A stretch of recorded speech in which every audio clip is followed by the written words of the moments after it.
জীবনটা যেমনই হোক, যদি আপনার ভাবনা সুন্দর হয়, মন বিশুদ্ধ হয়, তবে এই পৃথিবীর কঠিন মানুষগুলোও একসময় আপনার ভালো লাগতে শুরু করবে।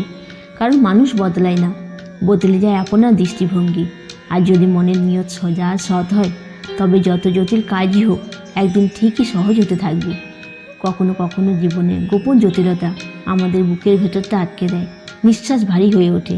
তখনই সবচেয়ে বড় প্রয়োজন নিজের ভাবনা আর নিয়তকে ঠিক রাখা।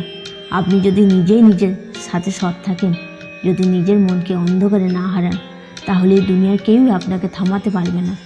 জীবন বড় কঠিন কিছু নয়, তবে মনের খেয়াল যদি বিপথে যায়, তখনই সহজ রাস্তা জটিল হয়ে ওঠে। স্মরণ রাখবেন, মনের ভেতরে যে নেগেটিভ ভাবনা আছে তা মুছে ফেলতে হবে। ভাবনাকে রাখুন পবিত্র আর নিয়তকে রাখুন সোজা।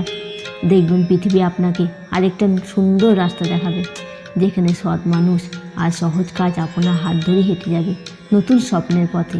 তাই আসুন, আর সবাই মিলে ভালোবেসে আমার সঙ্গে বলুন জয় শ্রীকৃষ্ণ। ভালো লাগলে একটা কমেন্ট করে জানাবেন। আপনার প্রতিক্রিয়া আমাদের অনুপ্রেরণা দেয়। আর এমন হৃদয় ছুঁয়ে যাওয়া কন্টেন্ট পেতে ফেসবুক থেকে দেখলে শেয়ার ও ফলো করে পাশে থাকবেন, আর ইউটিউব থেকে দেখলে সাবস্ক্রাইব করতে ভুলবেন না।